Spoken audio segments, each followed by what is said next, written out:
Select the Move tool, then select the door you put aside previously. Use the arrow to move the door into the doorway.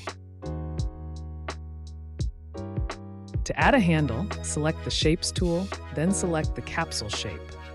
Move the capsule away from the house. Select the Rotate tool.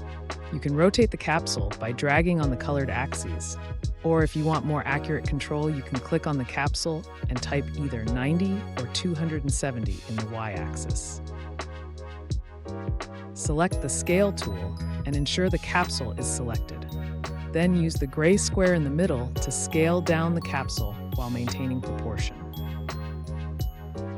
Select the Move tool and move the handle onto the door. Make sure you push it into the door. Remember that the handle may also extend through to the rear of the door, so rotate your view to check how it looks from behind.